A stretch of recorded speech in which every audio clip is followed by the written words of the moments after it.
I knew something was wrong the moment I saw Deborah Jenkins standing on my front porch at 7 in the morning, holding her clipboard like it was the Constitution itself.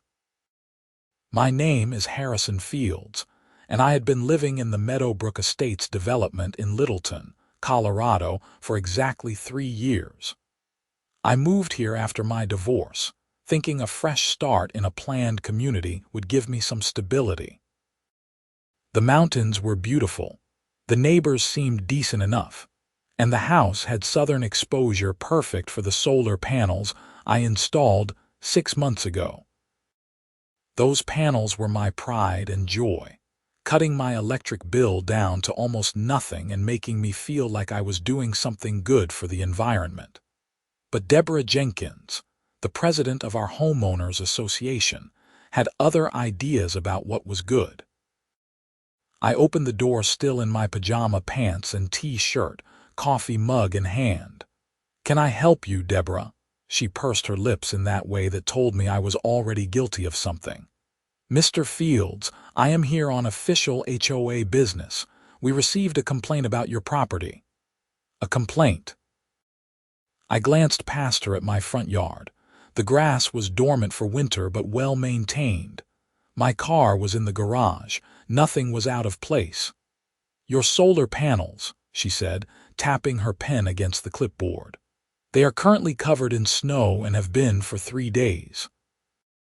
According to Section 7, Paragraph 4 of the HOA bylaws, all external fixtures must be maintained in a clean and presentable condition at all times." I stared at her. "You are complaining about snow. Deborah, it is winter in Colorado. Snow happens." "The bylaws make no exception for weather," she said primly. "You have 48 hours to clear the snow from your panels or face a fine of $500. $500 for snow." My voice was rising now, and I did not care. The sun will melt it off in a day or two anyway. "This is ridiculous. The rules apply equally to everyone, Mr. Fields. Good day." She turned and walked back down my driveway to her white Lexus, which she probably bought with all the fine money she collected from the neighborhood. I stood there in the cold morning air, watching her drive away, my coffee getting cold in my hand. $500 for snow on solar panels that would clean themselves naturally within days. I went back inside and pulled out my copy of the HOA bylaws. Sure enough, buried in Section 7 was a vaguely worded clause about maintaining external fixtures. It was the kind of broad language that could mean anything the board wanted it to mean. I had signed these documents when I bought the house, not really reading them carefully because who actually reads HOA bylaws? That was my first mistake. My second mistake was thinking I could reason with Deborah Jenkins.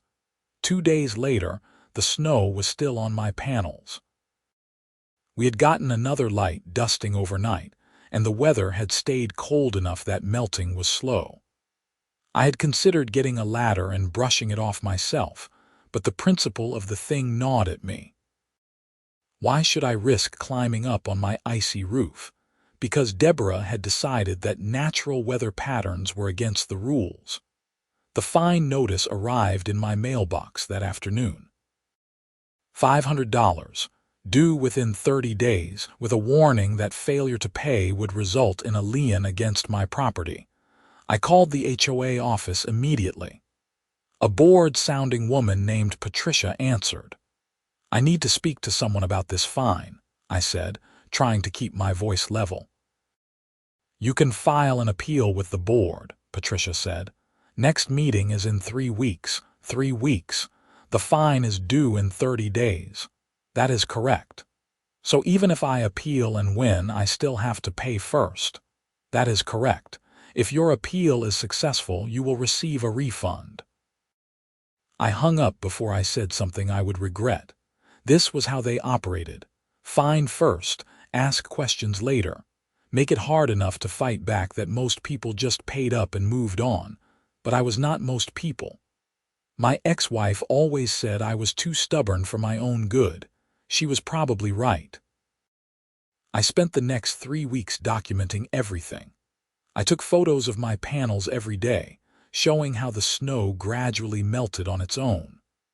I researched Colorado law regarding HOAs and found that while they had broad powers, those powers were not unlimited. I printed out weather reports showing that we had experienced unseasonably cold temperatures that delayed natural melting. I prepared a presentation for the board meeting that would make it crystal clear how absurd this fine was. The board meeting was held in the community center, a bland building at the entrance to our development. I arrived 15 minutes early and found about a dozen other residents already there, all looking varying degrees of annoyed. The board sat at a long table at the front, Deborah in the middle, flanked by 4 other members I vaguely recognized from neighborhood events. To Deborah's right was Martin Chen, the vice president, who ran a real estate business and always wore expensive suits. To her left was Susan Whitmore, the secretary, a retired teacher who seemed to write down everything anyone said. The other 2 board members were Bob Garrison, who owned a car dealership, and Linda Martinez, who I think worked from home doing something with computers. Deborah called the meeting to order with a sharp rap of her gavel. We went through the standard business first: approval of last month's minutes, financial report, discussion of landscaping contracts for the spring. I sat through it all, my folder of evidence on my lap, waiting for the appeals section of the meeting. Finally, Deborah announced, "We will now hear appeals. First up, Harrison Fields regarding the fine for failure to maintain solar panel appearance." I walked to the front and laid out my case. I showed the photos, cited the weather reports, explained that the snow had melted naturally within a week. "This fine is unreasonable," I concluded. "It punishes me for something completely outside my control. Weather is not a violation of HOA rules." Deborah did not even look at my evidence. "Mr. Fields, the board has reviewed your appeal and we have decided to uphold the fine. The bylaws are clear. External fixtures must be maintained. You could have cleared the snow yourself." "By risking injury on an icy roof," I shot back. "That is what you expect." "We expect residents to comply with the rules they agreed to when they purchased their homes." Her voice was ice cold, and I could see she was enjoying this.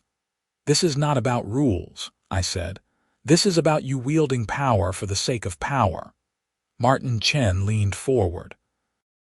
"Mr. Fields, I understand your frustration, but the board has made its decision.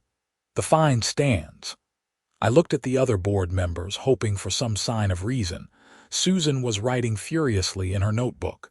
Bob was checking his phone. Linda would not meet my eyes. "Fine," I said. "But I want it on record that this is harassment, plain and simple." "Your objection is noted," Deborah said with a tight smile. "Next appeal." I walked out of that meeting shaking with anger. $500 gone because of snow, natural, unavoidable snow. I paid the fine the next day because I had no choice. A lien on my property would trash my credit and make it impossible to refinance or sell. Deborah had me trapped and she knew it. But then things got worse. A week after I paid the fine, another notice appeared in my mailbox. This time, the HOA was citing me for having an unapproved external modification to my home. The solar panels themselves. I stood in my driveway, reading the notice 3 times to make sure I was understanding correctly. According to this new interpretation of the rules, I needed to have gotten architectural approval from the HOA before installing the panels. The fine for an unapproved modification was $1,000, and I had 30 days to either remove the panels or face additional penalties. This time, I did not even bother trying to be calm. I drove straight to the HOA office, which was actually just Deborah's home office in her house 3 streets over. She answered the door with that same smug expression. "Mr. Fields, how can I help you?" "You know exactly why I am here," I said, waving the notice. "This is retaliation because I appealed the last fine. I assure you, this is simply a matter of enforcing our rules. We discovered during a routine review that your panels were never approved. I installed them 6 months ago. You are just now noticing. Better late than never." She started to close the door, but I put my hand against it. "Deborah, I am warning you. This is going too far. Are you threatening me, Mr. Fields?" Her eyes lit up. "Because I can call the police right now for harassment." I pulled my hand back. "No threat, just a warning. You keep pushing people, eventually someone will push back." I left before I did something stupid, my hands clenched into fists at my sides. That night I could not sleep. I lay in bed staring at the ceiling, my mind racing through options. I could hire a lawyer, but that would cost thousands of dollars with no guarantee of success. HOAs in Colorado had strong legal protections, and judges usually sided with them unless you could prove outright fraud or discrimination. I could try to run for the board myself, but elections were not for another year, and Deborah had a voting bloc of supporters who thought she was keeping property values high. Or I could fight fire with fire. I got up and went to my computer. I started researching Deborah Jenkins, digging into public records and social media. It did not take long to find something interesting. Deborah lived in the largest house in our development, a sprawling 5-bedroom place on 2 acres at the back of the neighborhood. According to the property records, she had bought it 8 years ago for $300,000, and it was now worth close to $700,000. She drove a new Lexus, always wore expensive clothes, and took frequent vacations to places like Hawaii and Europe based on her Facebook posts. But here is what caught my attention. Deborah did not work. Her husband had died 5 years ago, and according to his obituary, he had been a middle school teacher.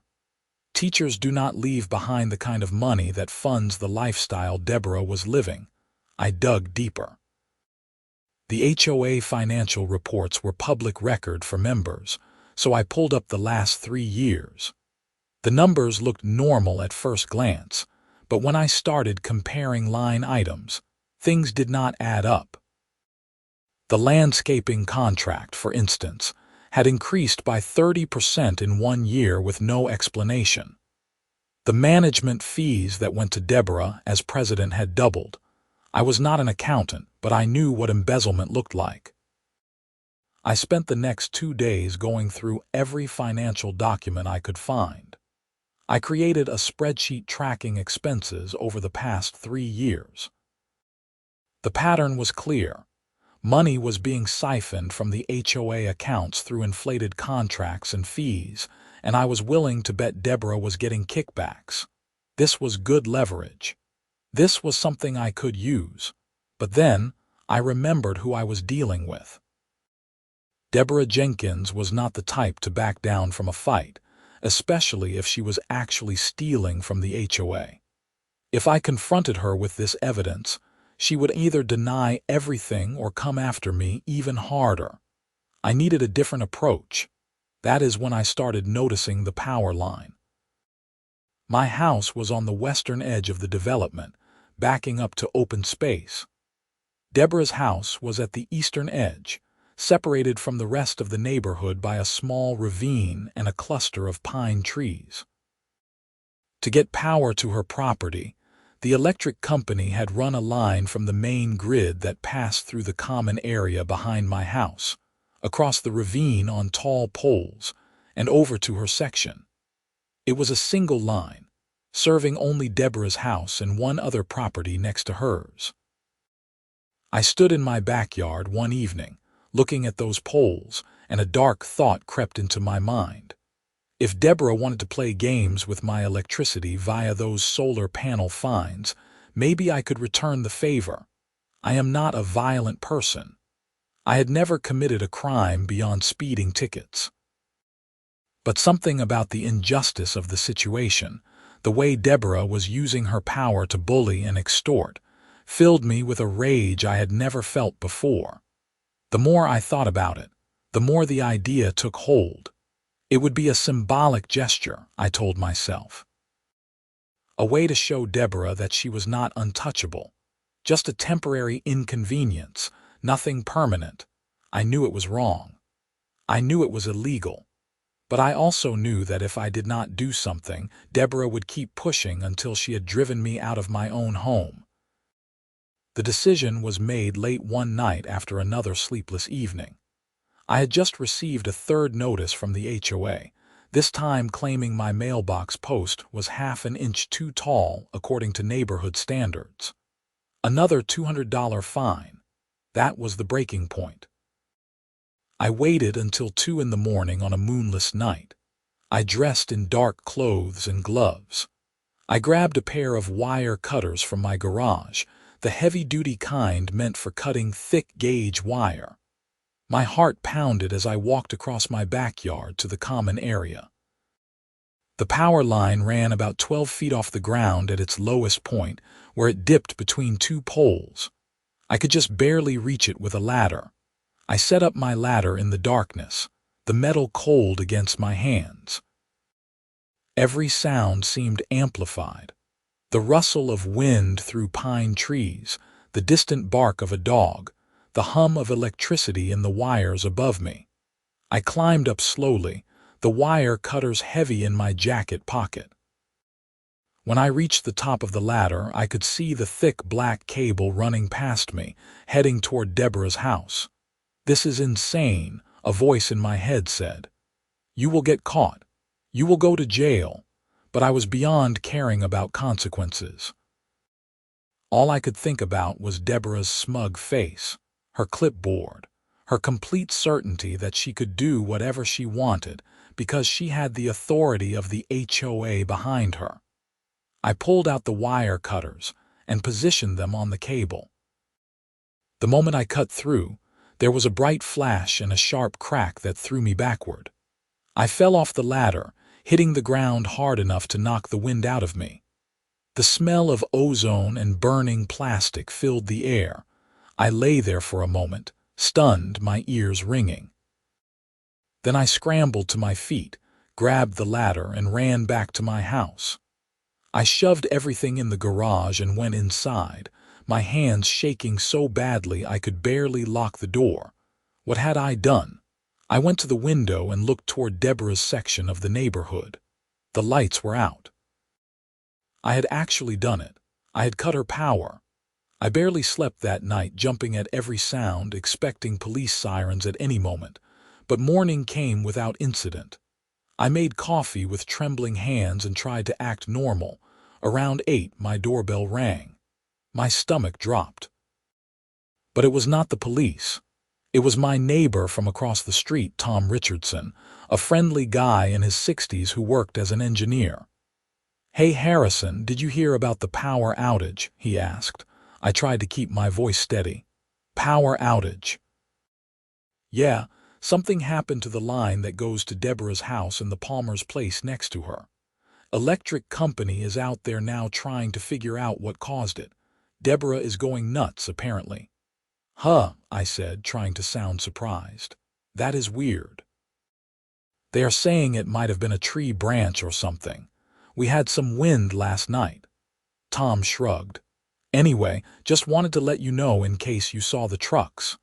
After Tom left, I went to my computer and pulled up the neighborhood Facebook page.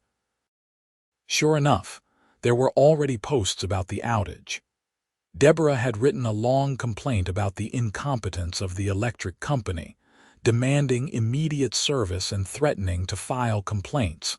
For a moment, I felt a surge of satisfaction. Let her see what it is like to have something taken away from her, but that feeling faded quickly, replaced by a sick dread. I had committed a felony, destruction of property, tampering with utility infrastructure. If they figured out the line was cut deliberately, there would be an investigation. I needed to act normal. I needed to go about my day as if nothing had happened. The electric company had Deborah's power restored by late afternoon. I watched from my window as the trucks left, relieved that it seemed to be resolved quickly. But then, 2 days later, a sheriff's deputy knocked on my door. My mouth went dry. This was it. They knew. The deputy was a young woman with sharp eyes and a professional demeanor. "Mr. Fields, I'm Deputy Carson with the Jefferson County Sheriff's Office. Do you have a few minutes to answer some questions?" "Of course," I said, hoping she could not hear the tremor in my voice. "What is this about?" "There was an incident with a power line in your neighborhood earlier this week. The electric company determined that the line was cut deliberately. We are talking to residents who live in the area to see if anyone saw or heard anything unusual."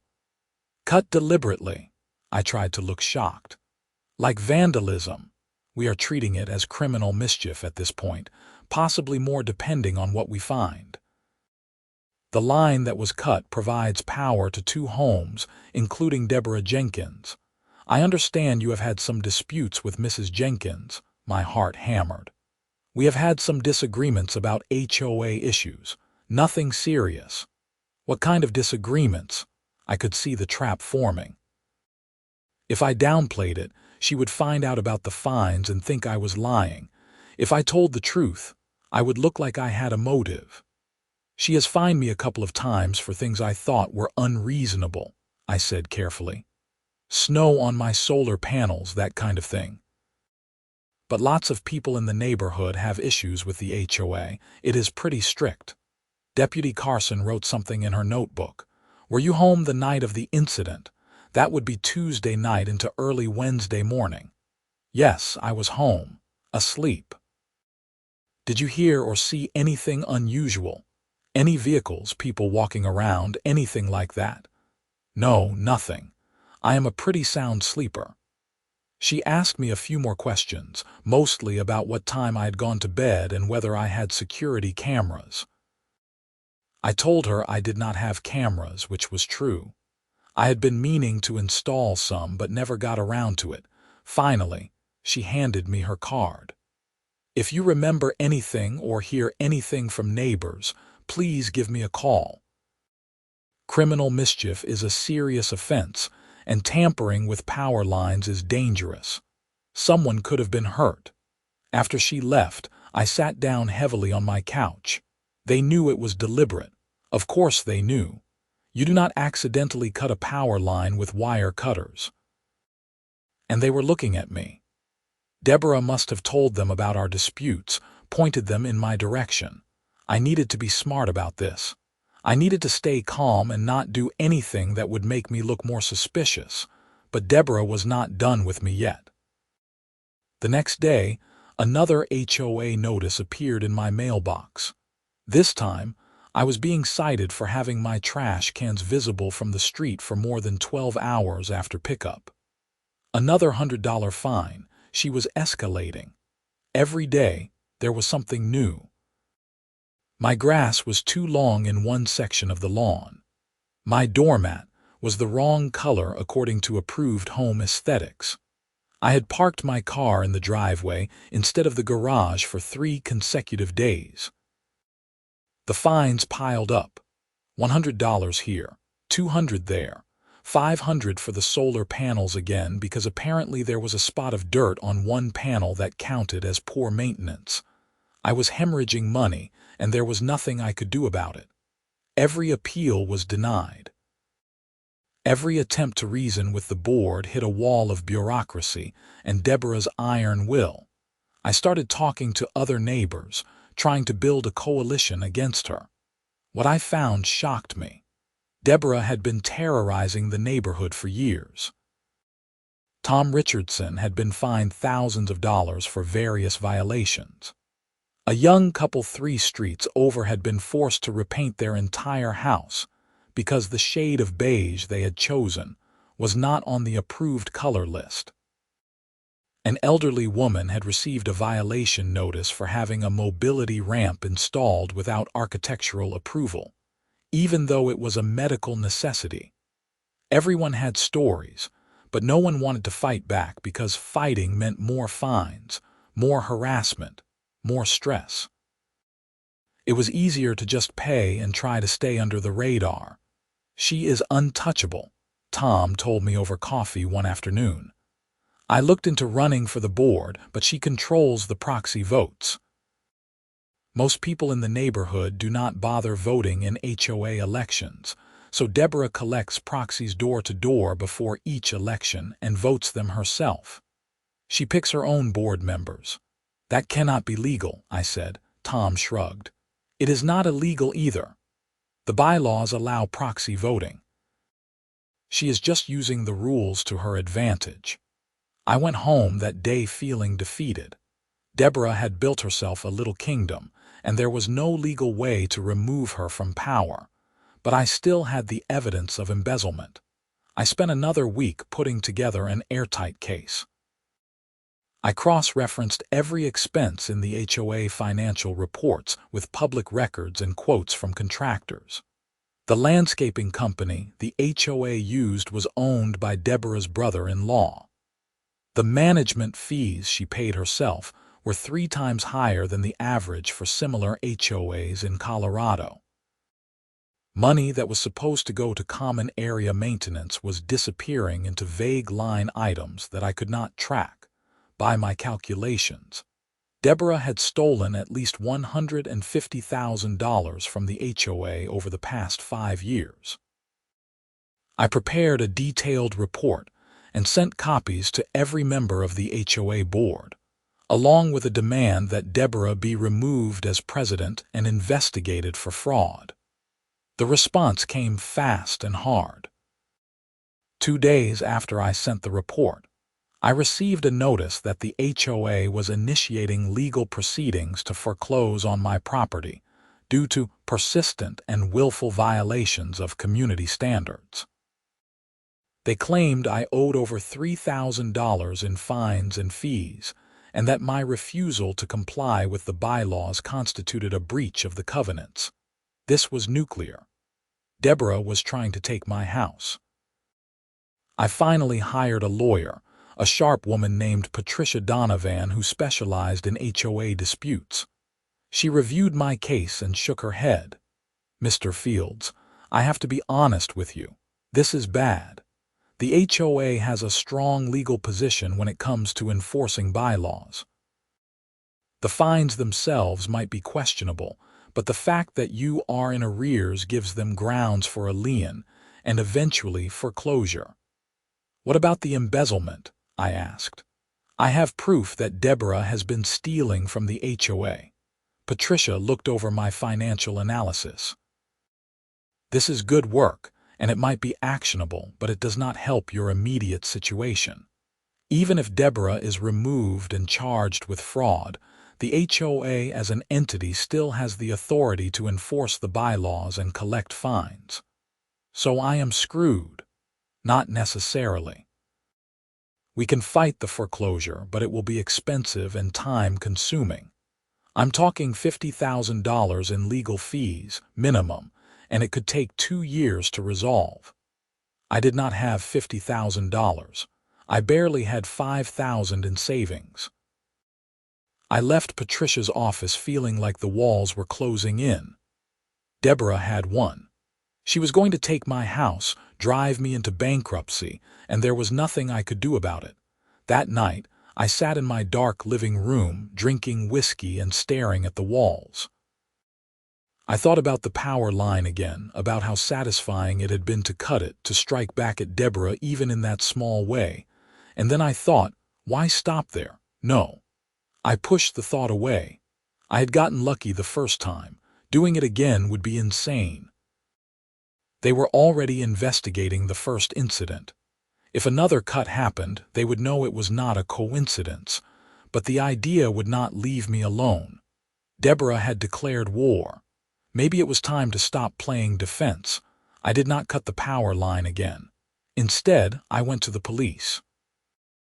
The next morning, I walked into the Jefferson County Sheriff's Office and asked to speak to someone about fraud. They connected me with Detective James Murphy, a tired-looking man in his 50s who listened patiently as I laid out my evidence of Deborah's embezzlement. "This is an HOA matter," he said when I finished. "We do not usually get involved unless there's evidence of a serious crime." "This is a serious crime," I insisted. "She has stolen over $150,000.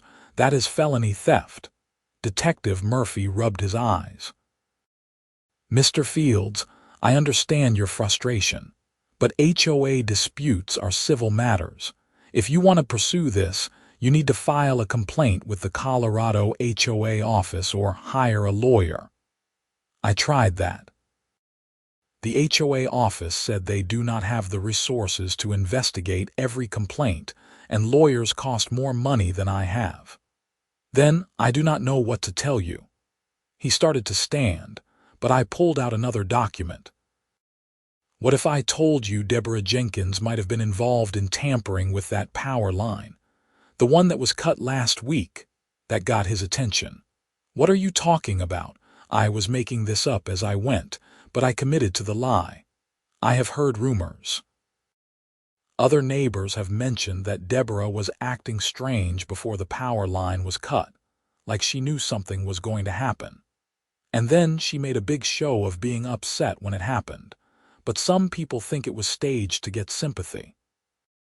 It was a ridiculous story, but Detective Murphy's expression shifted.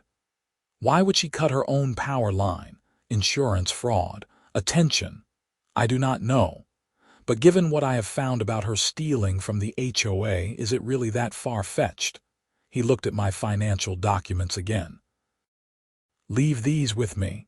I will see if there's enough here to justify opening an investigation." It was not much, but it was something. I left the sheriff's office feeling slightly less hopeless. If I could get the police to investigate Deborah, maybe I could buy myself some time to fight the foreclosure. But then things took a turn I never expected. 2 days later, Deputy Carson showed up at my door again. This time, she was not alone. Detective Murphy was with her, and they both looked serious. "Mr. Fields, we need you to come down to the station to answer some questions," Deputy Carson said. My blood ran cold. "Am I under arrest?" "Not at this time. But we have some additional questions about the power line incident, and we would prefer to conduct the interview at the station." I knew I should call a lawyer. I knew I should refuse to answer any questions without representation. But I also knew that refusing would make me look guilty. "Okay," I said. "Let me grab my keys." At the station, they put me in an interview room with a camera in the corner. Detective Murphy sat across from me while Deputy Carson stood by the door. "Mr. Fields, we have been investigating the power line incident," Murphy began. "We talked to the electric company, and they told us something interesting. The line was cut with a tool, probably heavy-duty wire cutters, and based on the angle of the cut and the burn pattern, they think whoever did it was standing on a ladder." I said nothing, my heart hammering. "We also pulled security footage from a home about 3 streets over from you. The camera faces toward the common area, and it picked up some movement the night of the incident. The footage is not clear enough to identify anyone, but we can see someone carrying what looks like a ladder." I swallowed hard. "That could be anyone." "Could be," Murphy agreed. "But here is the thing. When you came to my office trying to throw suspicion on Deborah Jenkins, that made me curious. Why would you do that unless you had something to hide?" "I was trying to help," I said weakly. "Or you were trying to deflect attention from yourself." He leaned forward. "Mr. Fields, did you cut that power line? I want a lawyer." The interview ended immediately. They let me go but told me not to leave town. I drove home in a daze, knowing that I had just made everything exponentially worse. I called Patricia Donovan and told her everything. To her credit, she did not yell at me, though I could hear the frustration in her voice. "Harrison, you need to be completely honest with me. Did you cut that power line?" There was a long silence. Then I said yes. She sighed deeply. Okay, here is what is going to happen. They are going to build a case and then they are going to arrest you. When they do not say anything. Call me immediately. We will deal with the criminal charges first, then worry about the HOA mess. How much trouble am I in? Criminal mischief, possibly felony vandalism depending on the cost of the damage. You could be looking at jail time, Harrison. I hung up and sat in my empty house, the weight of my stupidity crushing me. I had let my anger at Deborah drive me to commit a crime, and now I was going to pay for it. But if I was going down, I was going to take Deborah with me. I spent the next week gathering every piece of evidence I had about Deborah's embezzlement and compiling it into a comprehensive report. I did not just send it to the HOA board this time. I sent copies to every single homeowner in the development, along with a cover letter explaining what I had found. I also sent copies to the local newspaper, the county district attorney's office, and the Colorado Department of Regulatory Agencies, which oversees HOAs in the state. If the police were going to investigate me, then Deborah was going to face scrutiny too. The reaction was immediate and explosive. Within 2 days, the neighborhood Facebook page erupted with angry posts. People who had been quietly suffering under Deborah's rule suddenly found their voices. They shared their own stories of harassment and unreasonable fines. Someone started a petition demanding Deborah's resignation. The local newspaper picked up the story, running an article titled HOA President Accused of Embezzlement in Littleton Community. Deborah tried to do damage control, posting long defenses on social media, and sending out an email blast claiming I was conducting a smear campaign because I was angry about legitimate fines. But people were not buying it anymore. The evidence was too strong, and too many residents had their own grievances. The HOA board called an emergency meeting. I attended, along with probably 50 other residents, which was unprecedented. Usually, these meetings had maybe 10 people. Deborah sat at the front table, looking thinner and more haggard than I had ever seen her. The other board members looked uncomfortable. Martin Chen, the vice president, stood up and addressed the crowd.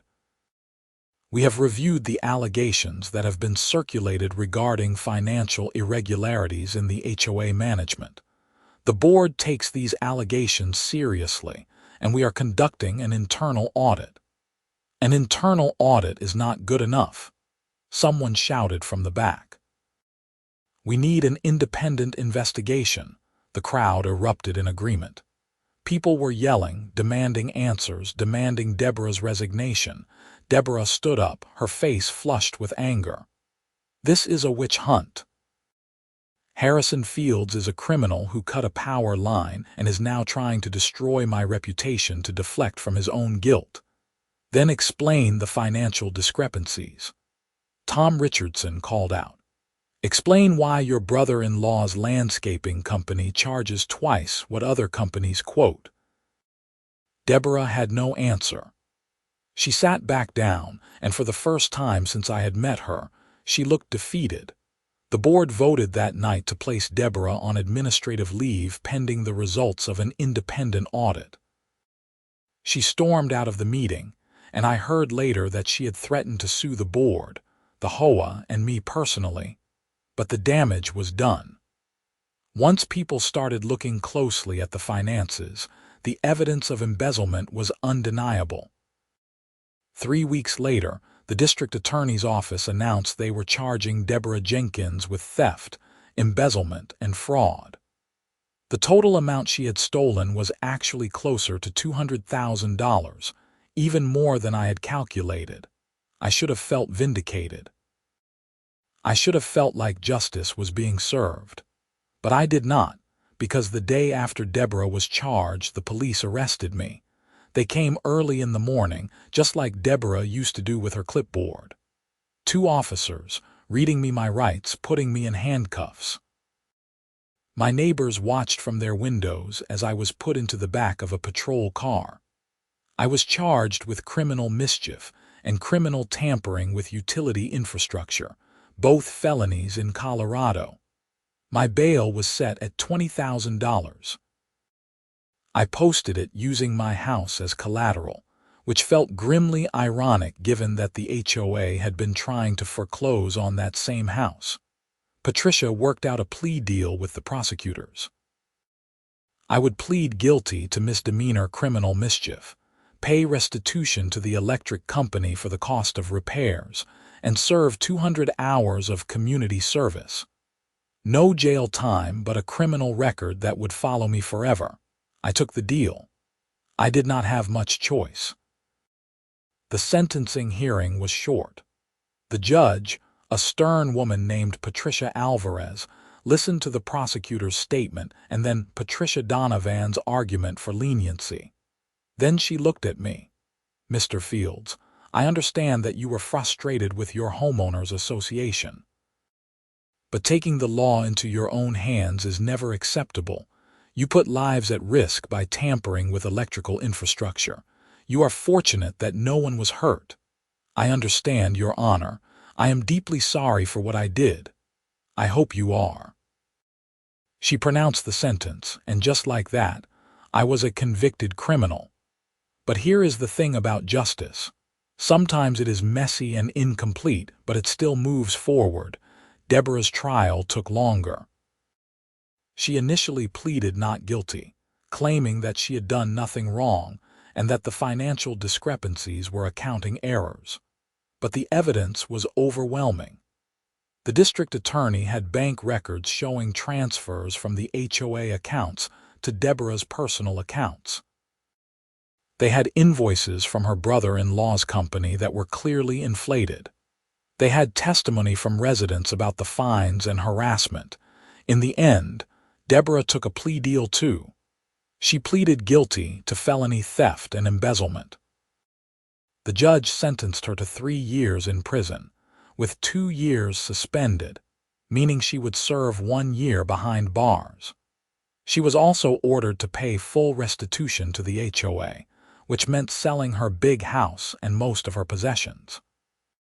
The day Deborah was sentenced, I was doing my community service at a local food bank.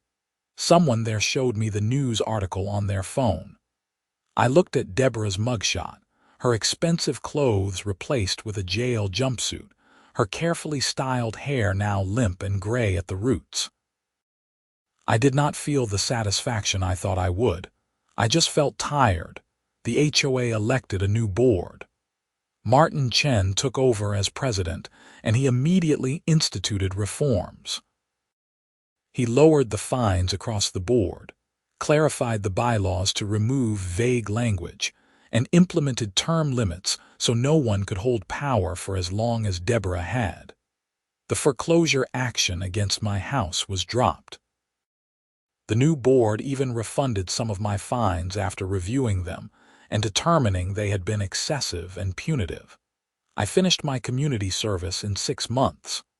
I met interesting people at the food bank and the homeless shelter where I volunteered. People who had real problems, real struggles that made my HOA drama seem petty in comparison. Slowly, my life returned to normal. I kept my head down, paid my bills, maintained my property to reasonable standards. The solar panels continued to generate electricity, and I did not get fined when snow accumulated on them during the next winter. Tom Richardson became a good friend. We had barbecues in the summer, watched football in the fall. He never asked me directly if I had cut that power line, but I think he knew. One time over beers he just said, "Sometimes people get pushed too far. The important thing is learning from it." I thought about that a lot. About how anger and frustration can drive you to do things you never thought yourself capable of. About how power corrupts, whether it is a homeowners association or something bigger. About how fighting back sometimes means everyone loses a little. 2 years after everything happened, I ran into Patricia Donovan at a coffee shop. She was surprised to see me. "Harrison, how are you doing?" "Good," I said, and I meant it. "Really good, actually. No more HOA problems. My record will be eligible for expungement in a few more years, since I completed all the terms of my sentence." "I am glad to hear that." She ordered her coffee, and we stood awkwardly for a moment. Then she said, "You know, what you did with those financial records exposing Deborah's embezzlement, that took guts. A lot of people do not stand up to bullies like that." "I also committed a crime," I reminded her. "True. But you also caught a criminal who might have kept stealing for years if you had not pushed the issue. The world is not black and white, Harrison. Sometimes you have to do the wrong thing to make the right thing happen." I did not know if I agreed with that, but I appreciated her saying it. Life went on. The neighborhood settled into a new rhythm. The common areas got better maintenance because the money was actually being used for its intended purpose. Fines became rare and reasonable. People felt like they owned their homes again instead of renting them from an HOA dictator. Deborah served her time and was released after 8 months for good behavior. I heard she moved out of state, to Arizona or New Mexico, somewhere she could start over. I never saw her again. Sometimes, on winter mornings when snow covers my solar panels, I stand in my driveway and look up at them. I think about that night, the ladder, the wire cutters, the flash of electricity. I think about how close I came to ruining my entire life because I could not control my anger. And then I think about Deborah's clipboard, her smug smile, the way she used rules and bylaws as weapons. I think about all the people she hurt, all the money she stole, all the stress and pain she inflicted because she could. I am not proud of what I did. Cutting that power line was wrong, illegal, and dangerous. I deserved the punishment I received, but I also do not regret standing up to her. I do not regret exposing her crimes. I do not regret fighting back, even though the fight cost me more than I wanted to pay. Because at the end of the day, someone had to stop Deborah Jenkins. Someone had to say enough is enough. And if that someone was a guy with wire cutters and a ladder in the middle of the night, well, maybe that is not justice with a capital J. Maybe it is just the messy, complicated, human version of justice that we have to settle for sometimes. The solar panels are still on my roof, generating power, cutting my bills, doing their quiet work. The snow melts when the sun comes out, just like it always did. And I am still here in my house, in my neighborhood, trying to be a better person than the one who climbed that ladder 2 years ago. Most days I succeed. Some days I remember how it felt to strike back, and I understand why people do desperate things. But I also remember the consequences, the fear, the knowledge that I had crossed a line I could never uncross. That knowledge keeps me honest now. When I get frustrated with neighbors or bureaucracy or life's little injustices, I remember where anger took me before. I remember Deputy Carson at my door, handcuffs clicking shut, the judge's stern face as she sentenced me, and I take a deep breath, and I find another way to handle it. Last month, someone on the neighborhood Facebook page suggested that we name the community center after Deborah Jenkins as a way to honor her years of service. I could have stayed silent. I could have let it slide. Instead, I posted a simple comment. Maybe we should remember history accurately instead of rewriting it. The suggestion was quietly withdrawn. No drama, no confrontation, just a gentle reminder that we should not forget what happened here, because the truth matters. The facts matter. What Deborah did was wrong, and what I did was wrong, and both those things can be true at the same time. We live in a complicated world where good people sometimes do bad things, and bad people sometimes hide behind good intentions. where homeowners associations meant to protect property values become tools of oppression, where standing up for yourself can cross the line into criminality, where justice is not always clean or simple or satisfying, but we keep trying. We keep showing up, paying our dues, maintaining our properties, attending the meetings, voting in the elections. We keep building community, even when that community has hurt us. And on winter mornings, when I see snow on my solar panels, I smile. Because I know it will melt on its own. I know no one will find me. I know that particular battle is over. I won something, even though I also lost something. Deborah lost everything, even though she thought she had won. And our neighborhood, this little development in Littleton, Colorado, with its strict bylaws and its history of corruption, learned something about the cost of power and the price of standing up. We are better now. Not perfect, but better. And that has to be enough. 3 years after everything began, I attended the HOA annual meeting. It was different now. Martin Chen ran the meeting efficiently and transparently. Financial reports were detailed and clear. Residents asked questions and got real answers. The board members actually listened. During the open forum section, an older woman named Grace Peterson stood up. She had lived in the neighborhood for 15 years, longer than almost anyone else. "I just want to say something," Grace began, her voice shaky. "For too long, we let fear control us. Fear of fines, fear of harassment, fear of standing up. And it took someone being pushed to their breaking point before we all found our voices." She looked directly at me. "Harrison, what you did was wrong, but what you exposed was important. You reminded us that we have power too. Not just the board, all of us." There was applause, not from everyone, but from enough people that I felt my throat tighten with unexpected emotion. After the meeting, several people came up to thank me, some for exposing Deborah, some for taking a stand. One person, a middle-aged man I did not know well, just shook my hand and said, "You paid your debt. We are glad you are still here." That meant more than I could express. I walked home that evening as the sun set behind the mountains, painting the sky in shades of orange and purple. My house looked good with its solar panels gleaming on the roof. The grass was mowed, the mailbox was straight, everything was in compliance with the much more reasonable HOA standards. But more than that, it felt like home. Not just a house where I lived under threat of fines and foreclosure, but an actual home where I belonged. I had learned something through all of this, something that took a criminal conviction and 200 hours of community service and a lot of sleepless nights to understand. Revenge feels good in the moment, but it is never worth the cost. Justice is worth fighting for, but you have to fight smart, not desperate. If I could go back, would I still cut that power line?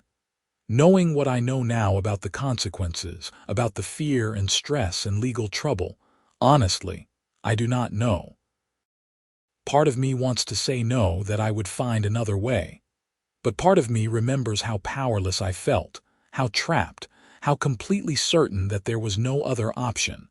What I do know is that I would still expose Deborah's crimes. I would still fight back, just differently. Smarter. Within the law, even when the law seemed stacked against me, because that is what adults do. We play the long game. We build coalitions. We document everything. We find legal avenues for change instead of wire cutters and ladders in the dark. It is harder that way. It takes longer. But it does not land you in handcuffs. Tom Richardson once told me that the best revenge is living well. At the time, I thought that was naive. But now I understand what he meant. Every month that I live in my house without harassment, every HOA meeting that is reasonable and fair, every neighbor who became a friend instead of a fellow victim, that is the real victory. Deborah wanted to drive me out, to punish me for daring to challenge her authority. Instead, she is the one who left, who lost everything, who will carry her conviction for the rest of her life. I am still here, still generating solar power, still living in Littleton, still part of this community that is not just winning, that is surviving, that is building something better from the ashes of something that almost destroyed me. And every time I see those solar panels on my roof, catching the sunlight and converting it to clean energy, I am reminded of what I fought for and what I almost lost. They are more than just an environmentally friendly home improvement now. They are a symbol of everything that happened, everything I learned, everything I became through that terrible, transformative experience. The snow still falls in winter. The sun still melts it. The panels still work. And I am still here, older and wiser, and carrying a criminal record that will fade to a sealed file in a few more years. It is not the ending I imagined when I first installed those panels, full of optimism about saving money and helping the planet. But it is an honest ending, a real ending, one that acknowledges both my failures and my small victories. In the end, that is all any of us can hope for. To face our mistakes, learn from them, and build something better going forward. The HOA still exists. Rules still exist. But now, they serve the community instead of the ego of one person. Now they protect us instead of being used against us. And that is worth more than revenge. That is worth more than satisfaction of cutting a power line in the dark. That is worth everything.